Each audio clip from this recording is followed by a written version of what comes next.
Hello दोस्तों, मैं हूँ Disha. Let's get to know each other one more time.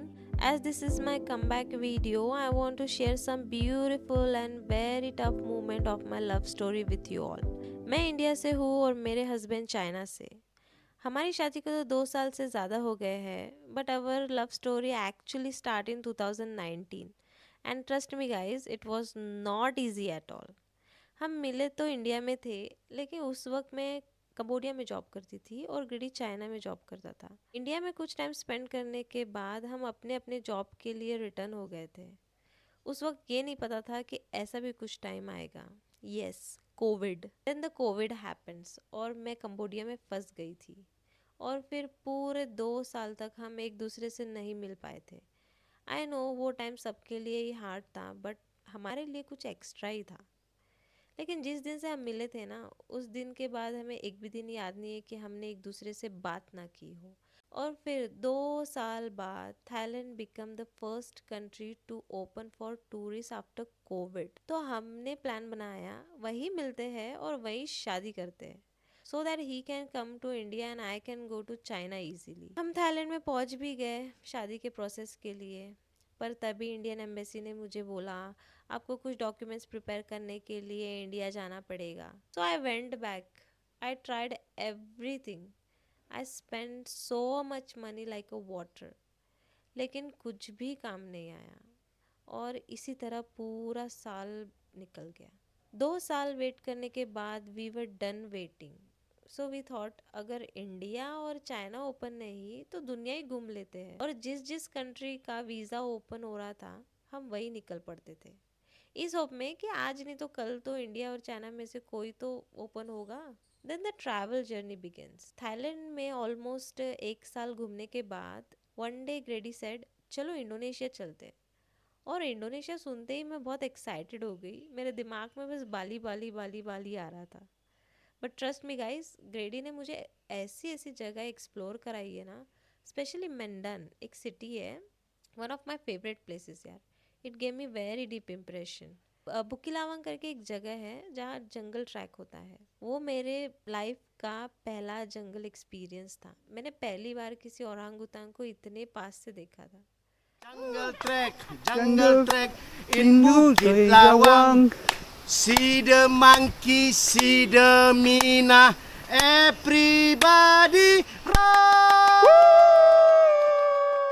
उसके बाद हमने बहुत सारी सिटीज़ एक्सप्लोर की. जैसे कि आप जानते होंगे, इंडोनेशिया एक वोल्केनो वाली कंट्री है, आइलैंड वाली कंट्री है.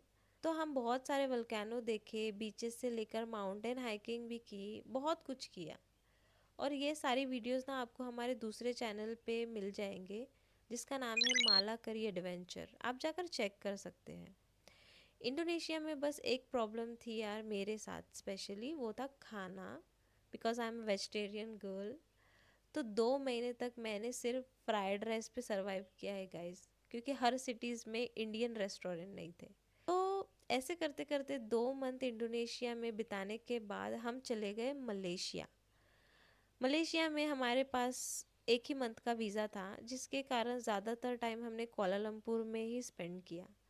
मलेशिया में ना बहुत सारे चाइनीज़ भी है और बहुत सारे इंडियंस भी है. तो वहाँ हमने सोचा कि बस खाने पे ही कंसंट्रेट करते हैं, खाना ही इंजॉय करेंगे. लेकिन ग्रेडी ने इसी बीच एक आइलैंड पर ले जाने का मुझे डिसाइड किया, जो कि पूरा ड्यूटी फ्री था. चॉकलेट्स का तो भंडार था गाइस वहाँ पे. प्राइस भी इतना चीप कि पूछो ही मत. रेंट की कार लेकर हम पूरा आइलैंड एक्सप्लोर करने निकल गए थे.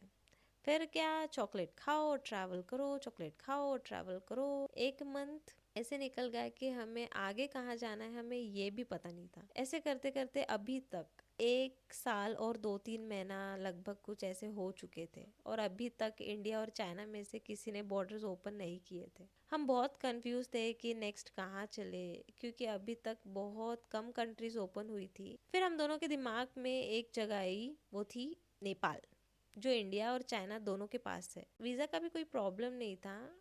एटलीस्ट हमारे कुछ मंथ्स का प्रॉब्लम सॉल्व हो गया था. तो हम पहुंच गए नेपाल.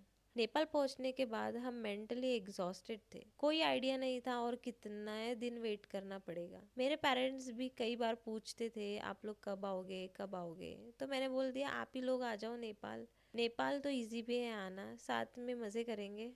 उन्होंने झट से आकर दी। वैसे मेरे पेरेंट्स तो ग्रेडी को मिल चुके हैं, बट इस बार वो अपने फ्यूचर सन इन लॉ से मिलने आ रहे थे। हम उन्हें लेने इंडिया नेपाल बॉर्डर तक गए। नेपाल में हमने ऐसे फैमिली जैसे टाइम स्पेंड किया। लुम्बिनी घूमने गए, देन पोखरा, बहुत अच्छा टाइम था वो। और घूमते घूमते कब उनके जाने का टाइम आ गया पता ही नहीं चला, ऐसा लगा कल ही तो आए थे यार ये। बट मेरे पेरेंट्स का आना इतना लकी हुआ हमारे लिए। जैसे ही मेरे पेरेंट्स इंडिया पहुँचे, वी गॉट द न्यूज़ जिसका हमें पिछले 1.5 साल से इंतज़ार था, कि चाइना फाइनली ओपन हो चुका है टूरिस्ट के लिए। जिसके बाद बिना टाइम वेस्ट किए मैं निकल गई इंडिया के लिए वीज़ा अप्रूवल और कुछ डॉक्यूमेंट्स रेडी करने।